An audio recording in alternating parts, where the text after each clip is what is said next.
Let's read some Glitch in the Matrix stories, part 39. In 2002, I got a divorce and moved myself and my 2 children into a small apartment in a 2-plex apartment building. 2 apartments upstairs and 2 down. There were 4 of these 4-plexes on the block, but mine was the white on the outside and the others were tan. We occupied the top left-hand apartment, and directly across the hall was a trusted friend of mine's apartment. I asked my friend from the apartment across the hall to watch my kids for me while I went to the grocery store, as my kids were 2 and 4 at the time, and shopping with toddlers can be difficult. LOL. When I got back, I pulled up directly in front of my building, the white one, and I saw my 4-year-old son waving at me from my apartment window. I waved back and grabbed the bags and went inside. I climbed the stairs, opened my door, and immediately realized I was in the wrong apartment. Now remember, there are only 2 apartments on this floor, and they're parallel across from each other. There's no way I could have walked into a different one, as there's only 1 apartment on that floor that is on that side of the building. The furniture wasn't mine. It smelled like men's cologne. There was a big area rug on the floor that wasn't mine. It was not my apartment. I shut the door and grabbed my bags and went back to my car, thinking I walked into the wrong building since I had only lived there for a few weeks at this point. But no, I sat back in my car and saw my son again in the window of that building, in the window that would be my living room.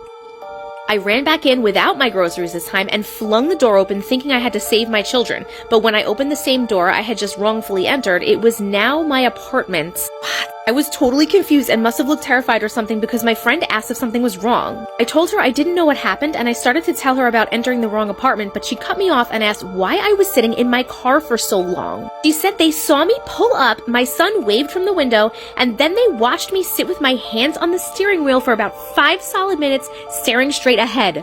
Then they saw me run out of my car towards the building without groceries, and she thought something bad had happened because I looked panicked. I tried to tell her that I thought I went in the wrong apartment, but she said I just sat in my car motionless. I still don't know what happened. Oh.